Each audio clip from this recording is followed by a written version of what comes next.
je vais vous proposer quelque chose d'original. Hand spinner. Sérieusement, est-ce que vous avez déjà créé vos hand spinners avec ce que vous avez chez vous? Papier, carton, punaise, stylo.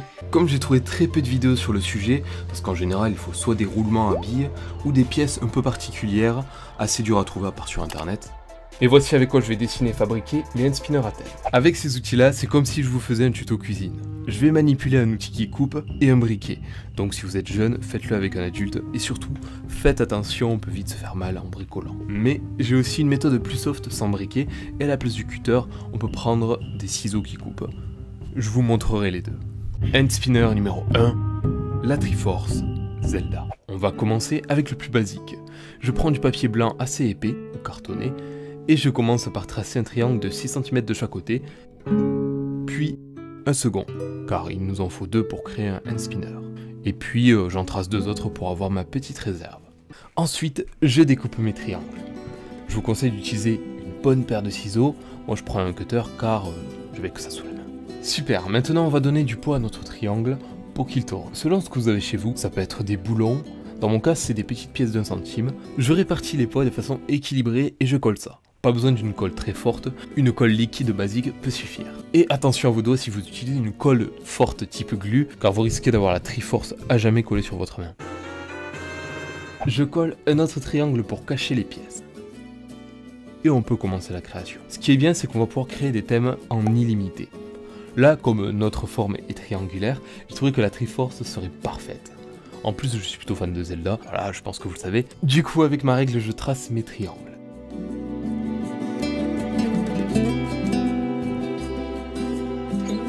Et je commence le coloriage au feutre à alcool.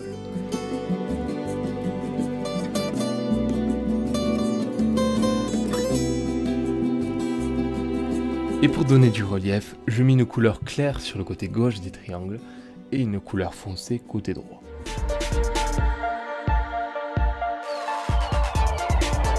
L'étape qui suit est la plus délicate. Je prends une punaise à tête et je fais un trou au centre du triangle. Je peux tourner la punaise comme ça pour agrandir le trou. Voilà, il faut le faire jusqu'à ce qu'il n'y ait plus de résistance pour que la rotation soit meilleure.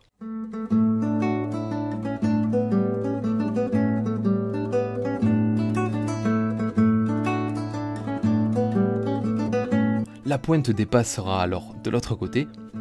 Deux méthodes. La première est la moins conseillée. Je chauffe la pointe d'une autre punaise avec le briquet et je retire cette pointe avec une pince ou des ciseaux. Mettez jamais les doigts car la pointe est brûlante. Vous risquez de vous retrouver avec une cloque de l'espace.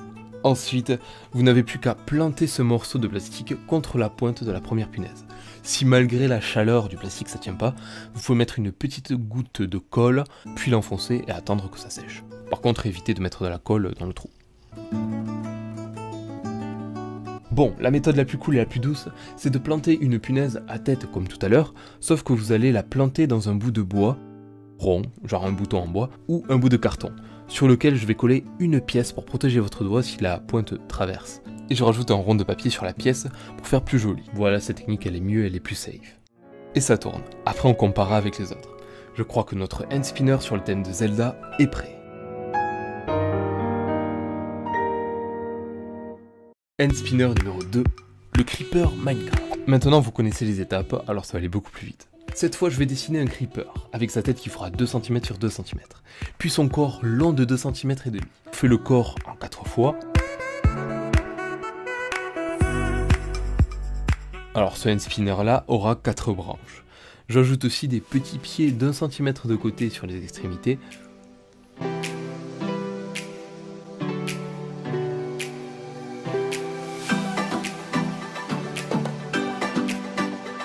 Je fais sa mignonne petite tête de creeper.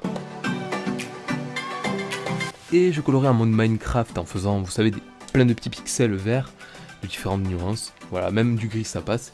Je découpe. Bon, j'avoue c'est un peu la galère, surtout avec des petits angles comme ça. Il faut de la patience et en fait, plus votre papier sera épais, plus ce sera dur à couper.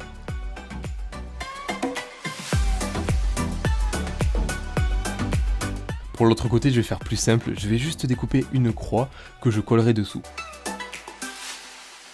Comme tout à l'heure, je colle mes pièces. Je fais mes trous et je fixe bien mes 2 bouts de carton. Petit test, c'est bon signe, ça tourne. J'insiste encore sur le fait de faire attention. Désolé si ça devient un peu lourd, mais je veux vraiment pas que vous fassiez mal. Alors n'insistez pas si c'est trop dur. Et encore une fois, c'est le côté collection plus que le côté fonctionnel.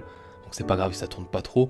Moi je vais plutôt m'amuser à en créer juste pour l'apparence. D'ailleurs si vous avez des astuces pour perfectionner le hand spinner en carton, je suis preneur dans les commentaires. Voilà, si vous avez des idées, des astuces, des conseils, j'en épinglerai une que je choisirai. Je finis de le colorer avec un fluo vert et en noir pour tous les contours. Celui-là franchement c'est le plus compliqué à faire parmi ceux que je montre dans la vidéo. Celui-ci dure en moyenne 13 secondes. C'est pas fou j'avoue, mais pendant 10 secondes on peut observer une rotation assez rapide. C'est juste que le carton ça finit par freiner, contrairement au roulement à billes. Ceux du triangle je suis déjà monté à 17 secondes de rotation. Et je me demande si vous allez faire mieux. Hand spinner numéro 3, Superman. Je pars sur 2 carrés de 7 cm sur 7. Ensuite, je vais couper les angles pour que ça fasse des coins de 3 cm à peu près. Je fais des trous au centre.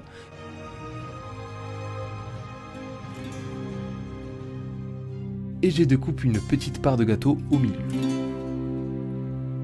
En haut et en bas. Je fais ça sur les 2 cartons. Ensuite, je colle des pièces. Ce coup-ci, je vais coller seulement 2 pièces, mais par contre, elles seront plus grosses. Après, vous inquiétez pas, elles sont récupérables. On passe à la customisation. Je fais mes S de Superman au crayon ou au critérium.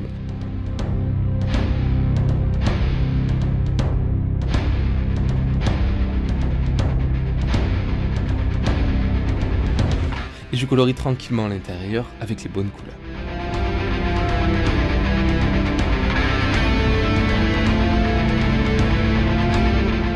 Bon, je vais faire des faces différentes, comme ça on pourra avoir des couleurs et des effets.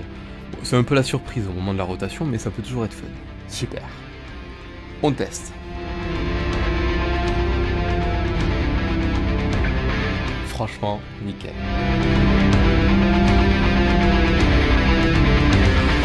On commence à avoir une petite collection bien sympa. Je sais pas si vous avez une préférence. Déjà, ceux des triangles pour moi, ça reste les plus faciles à réaliser et les plus pratiques à une main. Et peut-être le plus endurant aussi. Celui de Minecraft, je le trouve très léger, silencieux. Et visuellement, j'aime beaucoup lors de la rotation. On voit l'extrémité qui est blanche et le milieu fluorescent et je trouve que c'est plutôt pas mal. Pour le Superman, il est un peu entre les deux. Pas super maniable à une main je trouve parce que c'est un peu difficile, on s'accroche facilement, mais quand même très sympathique visuellement. Si jamais vous en fabriquez, n'hésitez pas à m'identifier sur vos photos Instagram, j'y jetterai un œil. J'espère que cette petite vidéo dessin et personnalisation vous aura fait plaisir. Alors c'est du hors série, ça change de ce que je fais d'habitude, et je pense que ça restera très rare, je vais pas en faire tout le temps. La prochaine vidéo sera un tuto à l'ancienne, et si le concept de ces petits objets à créer, à personnaliser vous a plu, n'hésitez pas à mettre un petit pouce. Question. Si vous pouviez maîtriser un art parfaitement, lequel ce serait? Très hâte de lire vos réponses. Sur ce, je vous souhaite une bonne journée, un bon dessin, et surtout, que vos crayons soient libres comme l'art.